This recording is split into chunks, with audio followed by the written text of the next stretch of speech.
प्रेम बनाए रखना है तो शंकर भगवान और माता पार्वती जी की पूजा कर। ठीक है।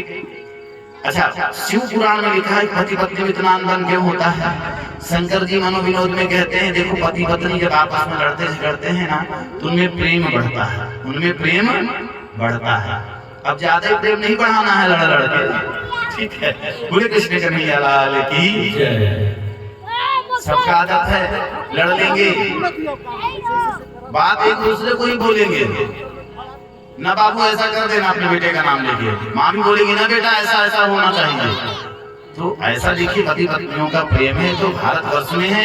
भारतवर्ष में विवाह का तो प्रावधान है लेकिन उस विवाह संबंध को छोड़ने का प्रावधान नहीं है, क्योंकि जब आप एक बार कोई चीज प्रतिज्ञा कर लेते हैं उस प्रतिज्ञा से आप विमुख नहीं हो सकते। ऐसा भारत के संस्कार।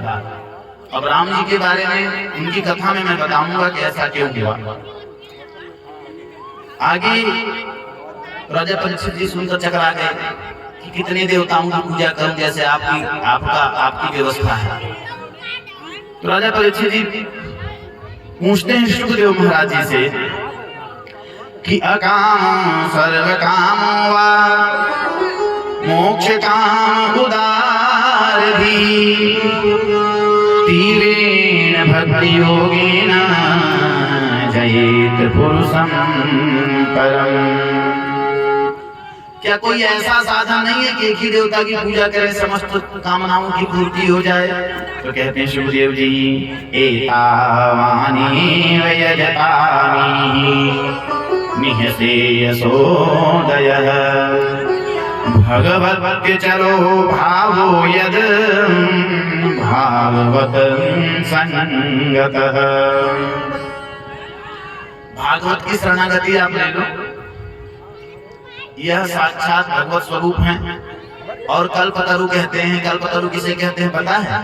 कल्पतरु एक वृक्ष है स्वर्ग में रहा हो, उसके उस वृक्ष के नीचे बैठ के जो कल्पना कर लो कि हे भगवान हमें कार मिल जाए तो तुरंत कार उपस्थित हो जाएगा। ठीक है, ऐसा वृक्ष कलयुग में भगवान नहीं छोड़े, नहीं तो सब वृक्ष के लिए युद्ध कर लेते पृथ्वी पर। तो यह भागवत जो है यह भी कल्पतरु है। जैसी कल्पना के साथ आप इस कथा को श्रवण करेंगे वही मिलेगा।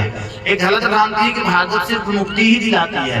अरे भागवत कामनाओं की पूर्ति भी कराती है।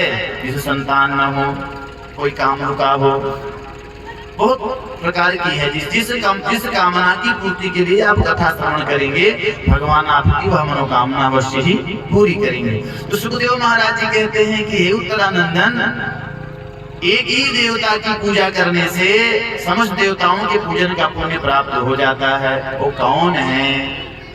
वो श्री हरि विष्णु भगवान श्री कृष्ण हैं। उनकी शरणागति लेनी चाहिए, क्योंकि जितने देवताओं के पूजन का अलग अलग विधान है उन सबको किसने बनाया? भगवान जी से ही सबकी तो उत्पत्ति हुई है। इसलिए क्यों ना एक ही भगवान को हम भजें। शिव पुराण में भी ये लिखा हुआ है जो शंकर जी